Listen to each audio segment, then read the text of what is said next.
Su pleitazo, ¿verdad? Bueno, ya estamos con Rosario Robles. Usted la conoce muy bien, economista, fue jefa de gobierno, fue secretaria de Estado, fue presidenta de un partido político del PRD, en fin, una mujer, una política feminista, y estamos pero muy, muy contentos de poder platicar con Rosario Robles esta mañana. Rosario, bienvenida, qué gusto tenerte aquí. Ay, muchas gracias, Gastón. Me da muchísimo gusto Igualmente. visitar de nuevo aquí a Telesur, estar con ustedes, estar contigo, platicando. No, al contrario. En esta nueva visita a Mérida. Sí, muchísimas gracias. Oye, Rosario, te quería preguntar, tú conoces el país de cabo a rabo, lo conoces como pocos mexicanas y mexicanos lo conocemos. Y conoces otro México, conoces el México que nosotros medio conocemos y conoces también un México que la mayoría de nosotros no conoce. Así es. Que es el de la cárcel. Así es. Tú fuiste atacada, fuiste encerrada en este desafortunado, el te levanto falsos hasta que los hago ciertos, y después de 3 años voy y te digo, perdóname, pero Discúlpame. una disculpa, por favor. ¿Veniste a platicar a Yucatán de eso ayer? Sí, parte fue esto, la experiencia que yo viví, tan dura, tan dolorosa, pero sobre todo rescatar de esta experiencia cómo se puede vencer a quienes hoy parecen invencibles. Porque yo vencí a López Obrador. Sí. Lo vencí en medio de esa oscuridad y de ese infierno al que me mandó por una persecución de carácter político. Eran amigos. Bueno, éramos amigos hacía muchos años, o sea, ya habían pasado muchos años. Yo fui amigos, su brazo derecho dentro del PRD, su secretaria de organización. Después, pues, obviamente, fui un pilar para que él fuera jefe de gobierno de la Ciudad de México. Sin esa plataforma, él nunca hubiera podido aspirar a una candidatura presidencial. Y bueno, el problema de Andrés Manuel López Obrador es que si le dices no a cuestiones de carácter político, pues ya te pone la crucecita y te dice, ya te tengo en la listita. Y hasta que tuvo el poder para proceder en contra de mí, yo les platicaba ayer a los compañeros y compañeras del PRI, que son los que me invitaron. Estuviste en la Casa del Pueblo, ¿no? En la Casa del Pueblo. Pendientes. Una invitación que muy amablemente me hizo Rafael Echazarreta, que pues me gusta mucho este tipo de liderazgos con fuerza, innovadores. Energía. Exactamente, que es lo que se hace falta. Y yo les quería decir, miren cómo del infierno se puede salir y se puede salir vencedor. Entonces podemos. El problema es del lado de quienes estamos y tenemos que estar del lado de las víctimas. Sí. Yo fui una víctima más y probablemente eso me hace más sensible, pero no me comparo para nada, Gastón, por ejemplo, con las madres buscadoras. No, bueno, eso que yo tengo una hija, ahorita. Tengo mi nieto, salí, sí, qué doloroso, 3 años de mi vida, pero ahí están y ahí estamos. Y yo no ando con una pala buscando a mi hija por todo el país, entonces no me puedo comparar con ese dolor. No me puedo comparar con el dolor de las madres de los niños con cáncer y que no tienen medicamentos o que tienen cualquier enfermedad y que tienen que peregrinar a todos lados en busca de un tratamiento o de un medicamento. Con la congoja de no saber si tu hijo va a sobrevivir un día más. Así es. Entonces, hay víctimas por todo el país, de diversas naturalezas, las víctimas de quienes murieron incinerados en la estación migratoria de Ciudad Juárez y que hoy exigen justicia, los trabajadores del Infonavit que les fueron expropiados su cuenta de ahorro, de vivienda.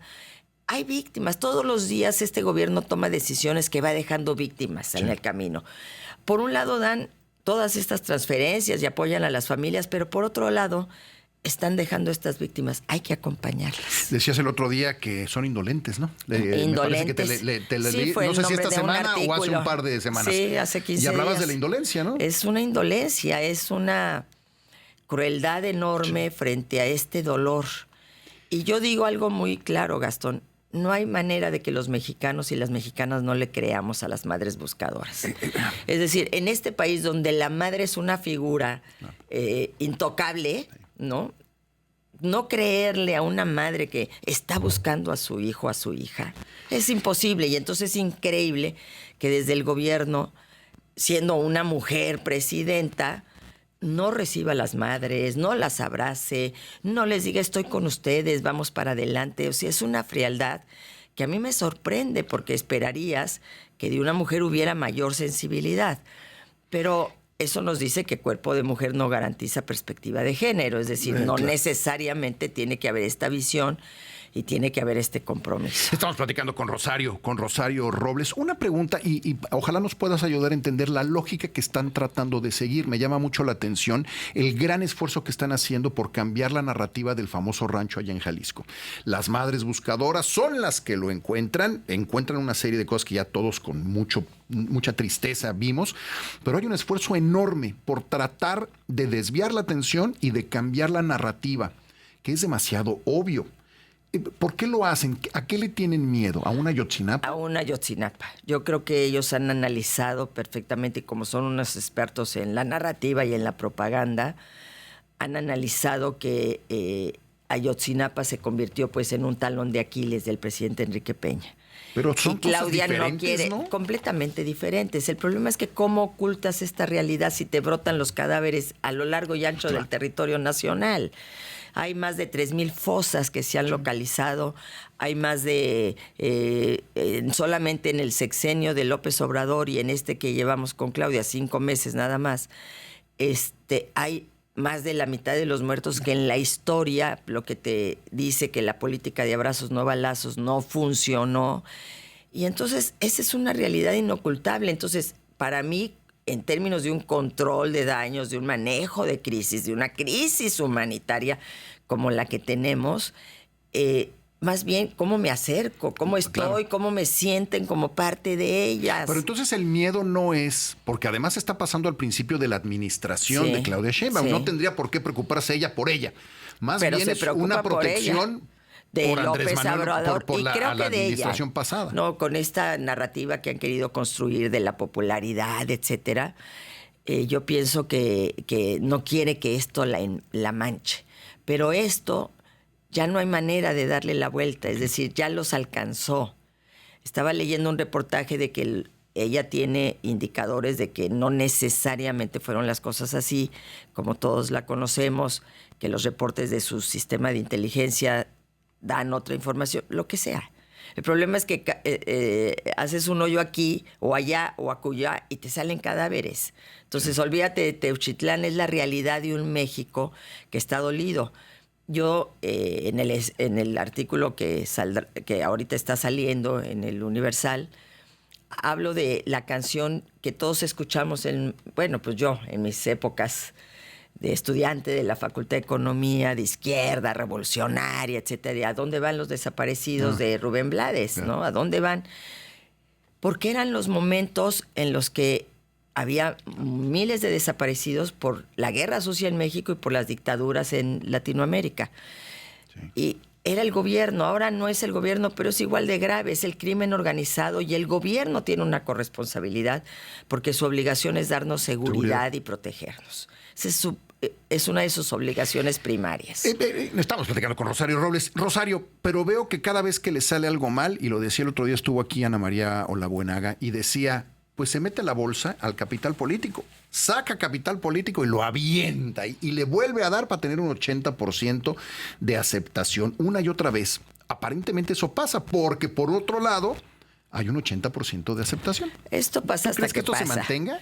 Yo creo que no. Mira, el mismo López Obrador a mí me enseñó muchas cosas. Una de ellas es el efecto de un acontecimiento en las encuestas tarda como 3 meses en expresarse. Okay. Hay encuestas, la de México Elige, que ahorita nos está hablando de que su aprobación es de un 59%. Hay algunas que sí es por abajo, sí. Entonces, claro, lo que pasa es que hasta que te alcance el dinero, es como en Venezuela, el día que ya no les alcanzó, sí, claro, que la gente se estaba muriendo de hambre y que además las familias fueron separadas porque tuvieron que emigrar millones de venezolanos, ese día se acabó la fuerza del poder de Maduro.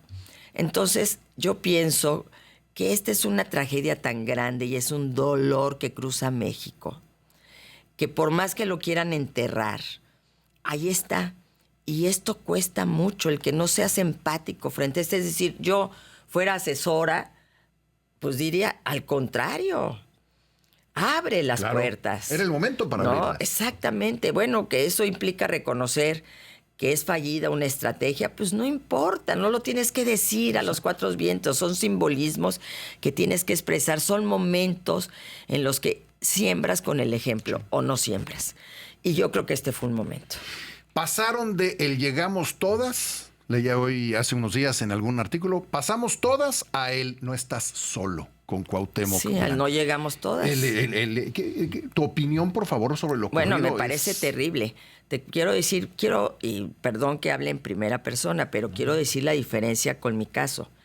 Estando yo ya en Santa Marta, Catitla, sin ser funcionaria pública, me hicieron un juicio político en la Cámara de Diputados. Sí, cómo no. Un juicio político que no tenía razón de ser ni base jurídica, porque el juicio político de un servidor público es para quitarte del cargo y someterte a un proceso de carácter penal.